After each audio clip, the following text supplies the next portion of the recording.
Today we're going to be looking at the rise and fall of FlyFF.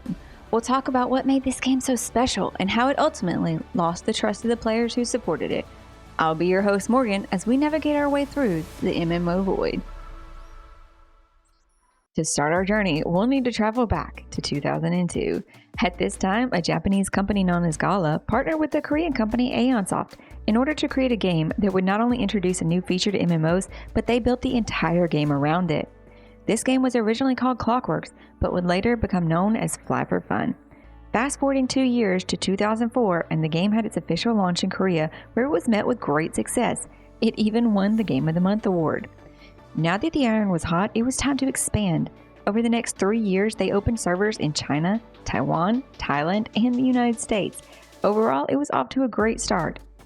But what was it that made this game so successful and stand out from the others at this time? To answer that, we'll need to discuss the gameplay. Just like most other Korean MMOs out there, this game revolved heavily around mob grinding, which may sound tedious, but there's a lot of people who enjoy this form of gameplay, hence why it's still so common even in current MMOs. Next up was the questing system, which often had you going out to kill mobs and collecting drops.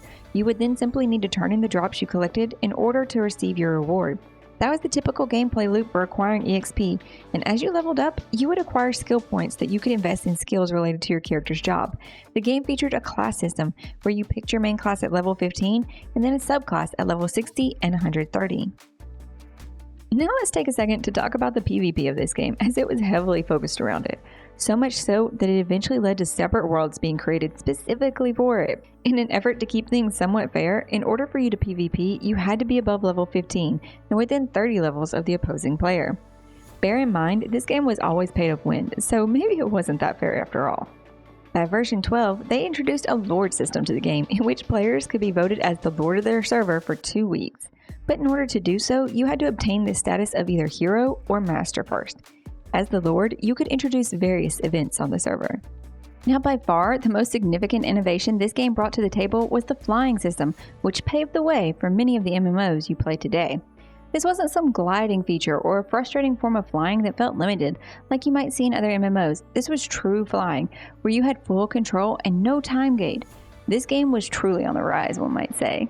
In 2006, they began their expansion into the European market and continued to grow in popularity for several more years. Unfortunately, by 2012, things weren't looking so good. Revenue was down by 40% compared to the previous year, and it was at this time that the North American and European branches of G-Potato were sold to webzen, who then acquired 100% just 1 year later. This marked the beginning of the game's decline. At this point, the game was losing players, and with a lack of updates, it struggled to keep up with the other newer Korean MMOs that were entering the scene. By 2019, server mergers had officially begun. If you've played MMOs, you know where this usually leads. In 2021, webzen formally terminated its partnership with Gala, relinquishing all rights to FlyFF back to its original developer.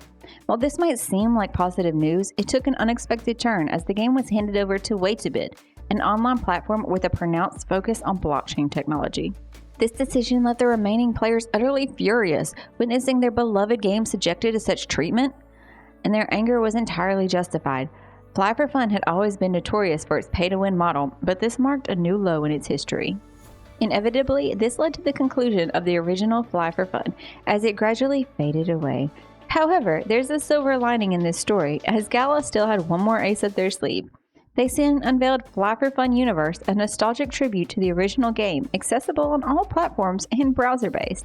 This new iteration officially launched in 2022, amassing a player base exceeding 800,000, providing a heartening conclusion to the tale of a game that brought joy to countless childhoods. That might be the end of this story, but there are so many others that have fallen victim to the void.